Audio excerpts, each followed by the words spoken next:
Hello everybody, I hope you're having a wonderful day today. And today I would like to share with you guys a little video idea of mine. This is going to be on my favorite size range of knife. I like Shmedium, small medium, to just like full regular medium. Me personally, things like a PM2, for example, I consider a full-size plus knife. I have large to extra large size hands, but very slim fingers. I'm not really a heavy set guy, so I don't have like these giant freaking paws, right? Even choked up back here, I still have some handles sticking out, and this is a lot of blade. And for what I do for work, all I ever really need is a small utility blade, right? But because I am a knife enthusiast, I own things like this. But that is the smallest part of my collection, really, my large knives. I don't have an exact count right now of all the knives that I have. It's not a lot. Everything is just in one giant roll. But I have 14 knives here that I would like to share with you guys that I think will be fun to go through. The order that they are going to be in is going to be the newest to the oldest. Just to keep your guys' interest up, I guess. I'm sure once you get to the Native 5s, because the Native 5s are going to be in here, you guys can probably just, I'm pretty sure people are just going to leave. So let's get some knives out here. I unboxed this just yesterday, and while this looks like a large knife, this is actually the mini. This just came in the mail the other day, and it's just been absolutely wonderful. I've taken it to work. It's been an awesome little slicer. I cranked down on all the hardware. There is zero side to side, and it's still very smooth on those washers there. But I have noticed that there is now a little bit of up and down play, nothing crazy. On an axis styled lock, because there's that spring tension continuously pushing upwards, I'm not too worried about this thing failing. I've even taken this to a block of wood and smacked the back of it a bunch of times. Probably a little bit more intense than I needed to. No marks, of course. But it's solid, so I have no worry about it. But this little guy, it's just been an absolute wonder to use. It really has been. It's just been great. So this is the Hogue Knives Doug Ritter Mini Magna Cut and carbon fiber. Let's get that out of the way. Set that over there. I had a space here off to the side where they're all lined up, ready for me to pick them, but I didn't have a space to put them back. I guess I could just put them back in the same spot. Oh man, it's been a long day today. This guy, fumbled there. This is the Hinderer XM18 3-inch. This was the recent Blade HQ exclusive. Unfortunately, I did have to pay aftermarket pricing. Nothing crazy. Definitely nowhere near double, like how some people are asking nowadays for Hinderer knives on the aftermarket. Don't worry about that right here. That's just some lubrication that got between the tie scale and, well, the tie liner and the G10 scale. This thing has been pretty darn sweet, and it's taken me a second to get used to the thumb studs in relation to the detent and everything. But once you get it right, it's extremely snappy, and this is a very fun knife to use and just carry. It has the bearings in it. It is a tri-way system model, so I can switch it out if I want to. I don't ever really see myself needing to do that because I don't have a crazy dirty job or anything like that where I'm worried about grime getting in there. So yeah, this guy is pretty darn sweet. Next one is gonna be probably, well, actually no, not the most expensive one on this list. This is the Herman Knives Vesperio. Hopefully I pronounced that right. This is a very expensive knife, but I did not pay anywhere near full price for it. I actually got a really sweet deal because I sent an offer in to an individual on nafsale.com. This individual was very easy to talk to, super open about everything. It was a great purchase overall, and I just I love NAF sale. It's awesome. A lot of the stuff has actually been purchased on NAF sale. So, well, a couple of these things actually. But this is a very schmancy Shmedium sized knife. There's only one real grip position, but while in that grip position, it is super comfortable. It feels so premium, and this is such a solid slicer of a knife. It really is. I still have yet to put my own edge on there because I just haven't used it much. I've only owned it for like a couple of weeks or so. This guy also purchased from NAF sale. This is a MBK Sea Otter. This has been heavily modified and worked on. This was somebody else's user knife, and I can definitely understand why now. It's pretty darn nice, and it's very straightforward, very easy to maintain. This is a knife that, with a little bit of experience, you could probably disassemble, clean, and put back together blindfolded. It's done exceptionally well, and this is also on washers, and it has just some of the smoothest action I've experienced on a knife. It definitely rivals that Herman knife right there, but of course, the Herman knife has handmade ceramic ball bearing system, and this is running on just some washers. But it's definitely a testament to how impressive this knife really is. It's a little difficult to me to reverse flick. My hands are a little soft right now. This little guy, this Vero Engineering Mini Axon, or Axon Mini, the liner lock version of the inset liner lock variant. This barely made it on the list because this is actually the smallest of everything here, mainly because of this blade shape. But that is also the thing that I love most about this knife. It is just absolutely well-rounded and wonderful to use at work. I use it as a little box cutter. It feels just like one too, like a little utility blade. And really, when I go to use it, I nestle it in my hand like this. It's very comfortable. As you can see, it kind of pokes in right there, but everything is just so well rounded off and premium feeling that it's not uncomfortable at all. So I dig it in there a little bit. I wrap my finger around into the little space there, and my tip is right there. Very, very easy to control and manipulate this knife, and the action is just, it's wonderful. Even the front flip, it's just, this thing's a freaking winner all around. Another drop of those is actually gonna be coming soon. This little guy, I haven't used it a whole lot since I got it because I've been getting so many other things, but every time I pick it up, it definitely brings a smile to my face. I purchased this also from nafsale.com. This is the We Knives Mini Malice button lock. There is no regular Mini Malice. It's just the Mini Malice, the Mini Malice button lock knife. It still has a little bit of that ring ting sound, but the really high pitched noise definitely went away after cleaning it out and putting my own I guess lubrication and tightening and everything. Eventually it worked itself out. It's not like it's not like there was anything wrong with it that it made that noise, but that's just something I noticed, that after cleaning it and actually using it and playing around with it a lot, eventually the noise went away. So I kind of missed that, but regardless, this is still a wonderful knife to use. Definitely being in that finger choil area, it's big enough for me. Definitely I could creep up on it, and even still, this thing feels very good in hand, and plenty of easily to control blade here. So there's that guy.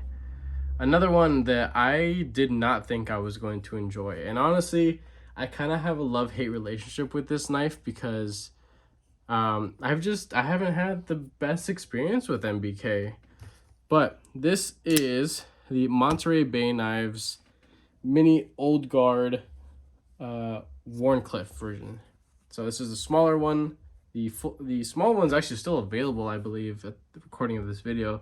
The large one's sold out because, again, people like larger knives, but this is for the people that like smaller stuff or medium stuff like I do. So this thing, after tuning it a bajillion times and trying to get it right, finally has action to where it's in that middle ground of having to be a proprietary slow roller, but also you can, flick it. It does have to be a very deliberate like short flip or flick, if that makes any sense. It can't be something to where like the motion is exaggerated, kind of like how on some like larger Spyderco knives you gotta really like carry that blade out all the way. This, it has to be, oh sorry, finger was in the way. That has to be very short and deliberate, and eventually it'll lock up, and it does lock up quite solid now, up and down, those side to side. It's been a wonderful knife. It really has surprised me. It's a keeper in the collection, so I have modified it quite a bit. It's a little dull looking, but it's like a bronzish gold, and some of the edges are a little polished, and the back spacer is just a different color. Has a wonderful mirror finish on there, and it has been acid washed. So yeah, this guy has been freaking awesome to use. Here we have another knife that I didn't think was going to stick around, honestly. This is my small Sebenza 31, Chris Reeve small Sebenza 31. And this thing has definitely surprised me. This is one of very few knives that I get a craving for. I know it sounds a little creepy, but what I mean is that there are some times where I have knives that are just so free-flowing and easy to flick, and just they're loud. They call attention. Like for example, here, let me pull this guy out of here. This is my beloved 80 20.5 texture tie in 3V. This is a loud knife. This is a knife that grabs people's attention and you know, makes a lot of noise. This, not so much. This is a whole lot more subtle, and it's definitely more refined feeling, and it's just wonderful user, undeniably good looking design, and I have modified it a little bit. Just done some anodizing work, acid stone wash, of course, and a mirror polish edge. I love taking this thing to work, and it's just it's been a performer for sure. This thing has been pretty darn sweet. Now another one, this one almost didn't make it on the list because it's a hair longer than everything else. Not by much. But I would consider the Urban EDC F5.5 to be a Shmedium size knife because it is relatively the same size as all these other knives. It's very easy to control, get up on that tip, wrap your hand around it, and, you know, do easy, you know, scoring and slicing work with this thing. So it's not super pokey stabby, it's more, you know, slashy slicey. And that's all I really look for in a knife. This is a hybrid knife. It was two separate knives, and I took the scales from one, and I dyed them. It came out to a pretty weird kind of emerald and like really dark teal color. It's not teal and it's not full emerald. It's kind of somewhere in between. It's different. I don't mind it. I like it actually, but you can see the way that the G10 is finished by Reeve. It's a little inconsistent. There are some spots that are smoother, and there are spots that are a little rougher, so you can see the saturation and the difference in it. It almost looks a little organic, and you know what? I like it. So this knife is definitely smoothed out quite a bit. This guy over here, this is the Cubist Bladeworks variant PE2. This is the inset liner lock version. This was kind of like a premium budget, if that makes any sense. It falls between a premium knife because of how well everything is constructed, the finish and all that kind of stuff. But the blade material is 14C28N. Now, I don't remember the hardness on it, but you know, 14C typically isn't on a lot of like premium knives, in my opinion. It's more at the top tier of budget knives, so it's an in-between. I love it regardless, so much so that I've done a little bit of polishing work on here. I know it's all smudgy and stuff, but you know, bear with me. And I did just this crazy, I don't even know what to call it, just this pretty boy anodization on it, and it's it's definitely a wonderful user knife. It's a little slick in hand. I don't take it out too often, but when I do, it definitely brings a smile to my face because it's so fun looking, and the action is pretty darn sweet on it too. So this is also another knife that's very easy to control and creep up on and use for wonderful tasks. Another knife. This is the Bridgeport knives model 395. This is another kind of in between premium and budget knife. You have OEM work by Cubist, and I mean, just take a look at this action. The pivot is cranked down all the way, and just the action on this it doesn't make any kind of sense. Not at this price point. This is just incredible. So the action is just out of this world, essentially. The behind the edge thickness is wonderful. The blade stock thickness is relatively thin, and the style of blade is a very, very low drop point, and I love that. So I know it's kind of a funky looking knife overall, yet simple at the same time, and I just think it's an absolute winner. So this is definitely definitely a wonderful knife, and I have done more work to this. Anodized it, polished some of the edges, so in proper light you can see that there's a little bit of purple peeking through. I think it looks pretty darn cool. And then I just did a very, very short acid. It's not a wash. I just dipped it in for like 30 seconds, and it just kind of darkened it up a little bit. So I thought that came out pretty cool.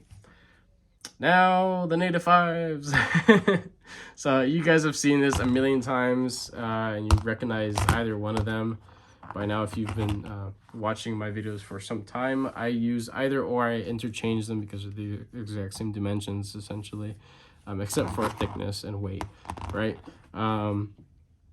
But I consider this to be a perfect Spyderco model for me. This is one that I would recommend to anybody with zero doubt in my mind. You can get perfect centering after playing with it for a little while and tuning it and stuff, but this is the factory fluted tie scales, just beautifully contoured. There's a little scuffy, right? Or where is it? Only in the proper light. It's like right there. Right there. Eventually, once I get some practice with polishing and working out little scratches and stuff like that, I will go ahead and take care of that. But as it is for now, this is still a factory M4 DLC coated blade, and this one is a heavily used, well, maybe not heavily used, it still has a factory edge. I just need to sharpen it. But this is also M4. I love Spyderco's M4. So these are basically just counterparts to each other. This is extremely high-end Native 5, with it being factory. I know there's some people that do aftermarket stuff that goes up there just because of the material that they're using. But as collectability goes and what this unit is worth in the aftermarket, I consider this one of the crown pieces of my collection. And you know what? It's a Spyderco. So never thought I'd be saying that. And then this is basically just the opposite of the spectrum, still with the all blacked out hardware, black DLC coated M4 blade, but my favorite color of their offering of the FRN. This is kind of like a baby blue. They call it teal. I don't really consider it to be teal, but it's as close as it gets to teal from their factory. And you know what? This is a wonderful knife. I carry this to the gym anytime I do go to the gym. And yeah, so the Native 5s, they're definitely awesome, wonderful Shmedium sized knives that you can get a huge purchase on because of that very large dedicated finger choil. And last but not least, this is my this is a design by Fair & Forge, OEM'd by We Knife Co, and sold by Mass Drop, now known as Caviso Outdoors. But this is the Gent model. This is no longer available. These are kind of difficult to get. You can find some of them on like eBay, and maybe some other people have them in trades, or like I've never really I don't see these too often anymore. And when I do, some people are asking a little bit too much for them, honestly, in my opinion. The blade stock thickness for what this knife is and the idea behind it, the Gent, and it's literally in its name. I personally think the blade stock thickness is a little too thick. Behind the edge thickness, a little too thick. It doesn't slice that well, but with a very nice edge, you know, it gets the job done. It's a dedicated flipper, no jimping. It definitely needs it. This is the rosewood variation of it. This was a gift from my wonderful fiance. Maybe like 4 years ago now. We'll go with 3. Yeah. So between 3 and 4 years ago, I've owned this knife, and it has a little, very tiny, little delicate pocket clip, polished steel pocket clip. T6 hardware for the body screws, which I hate, but they are machined rather well. And then titanium liners and no lock bar insert. This is the only knife where I have ever actually experienced having issues with a non-lock bar insert having knife. The detent on this I had to tune to be like really strong at this point, so that's why it flips so hard. Like sometimes I even slip off of that flipper tab because the detent is just so hard now. But I had an enormous amount of lock rock that developed within the first 2 years. And honestly, for the price of this thing and having it for that long, and this has seen easily 10 sharpenings, right? Because I've used this a lot and carried it a lot. But yeah, this is the last of the Shmedium knives, and as many like little nitpicks and things that I have with this knife. Now, knowing what I know now, I would never have purchased this, but it stays in the collection because of wonderful memories of where I came from, and of course it being a gift from the individual that you know, drives me every day pretty much. So with that being said, I hope you guys enjoyed this video. I definitely had a fun time sharing all this kind of stuff. I'll probably do probably a shorter video of my full-size knives. I don't have many of them, and most of them are actually my size comparison knives, so it's gonna be like half the length. But if you guys aren't already subscribed, go ahead and consider subscribing and turn on your notification bell so you guys are notified of when I post cool videos, reviews, unboxings, comparisons, all that good stuff. With that being said, have a wonderful rest of your day.